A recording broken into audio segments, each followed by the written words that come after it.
অন্তর্বর্তীকালীন সরকারের প্রধান উপদেষ্টা হিসেবে শপথ নিলেন শান্তিতে নোবেলজয়ী অর্থনীতিবিদ ডক্টর মোহাম্মদ ইউনূস। রাত 9:20 বঙ্গভবনের দরবার হলে তাকে শপথ পাঠ করান রাষ্ট্রপতি মোহাম্মদ শাহাবুদ্দিন।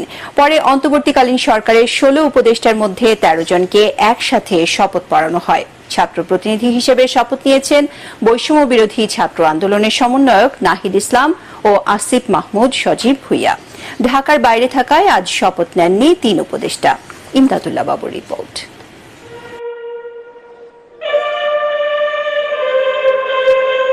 নবীন প্রবীণের সমন্বয়ে গঠিত হল বাংলাদেশের অন্তর্বর্তীকালীন সরকার।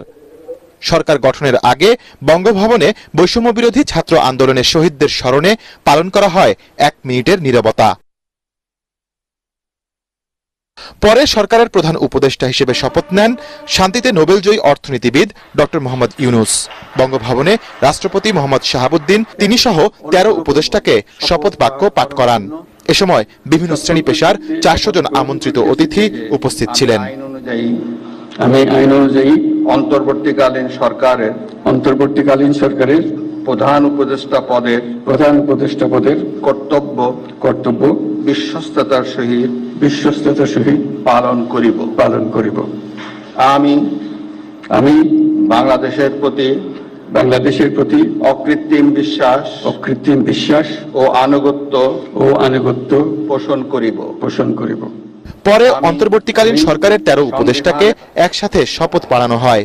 অন্তর্বর্তী সরকারের উপদেষ্টা পরিষদে যারা শপথ নিয়েছেন তারা হলেন বাংলাদেশ ব্যাংকের সাবেক গভর্নর সালেহ উদ্দিন আহমেদ, ঢাকা বিশ্ববিদ্যালয়ের অধ্যাপক আসিফ নজরুল, মানবাধিকার কর্মী আদিলুর রহমান খান, সাবেক তত্ত্বাবধায়ক সরকারের উপদেষ্টা হাসান আরিফ, সাবেক পররাষ্ট্র সচিব তৌহিদ হোসেন, বেলার প্রধান নির্বাহী সৈয়দা রেজওয়ানা হাসান, সাবেক নির্বাচন কমিশনার এম সাখাওয়াত হোসেন, উন্নয়ন কর্মী ফরিদা আক্তার, বেসরকারি সংস্থা ব্রতির নির্বাহী পরিচালক শারমিন মুর্শিদ, হেফাজতের সাবেক নায়েবে আমির আ.ফ.ম. খালিদ হাসান ও গ্রামীণ ব্যাংকের সাবেক ভারপ্রাপ্ত ব্যবস্থাপনা পরিচালক নূরজাহান বেগম।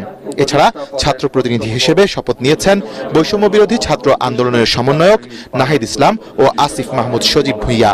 তবে ঢাকার বাইরে থাকায় আজ শপথ নিতে পারেননি 3 উপদেষ্টা সাবেক রাষ্ট্রদূত সুপ্রদীপ চাকমা, ডাক্তার বিধান রঞ্জন রায় ও ফারুকি আজম বীর প্রতীক। এছাড়াও শপথ অনুষ্ঠানে বিভিন্ন দেশের রাষ্ট্রদূত এবং মিশনের প্রধানরা উপস্থিত ছিলেন। ইমদাদুল্লাহ বাবু, এটিএন বাংলা, ঢাকা।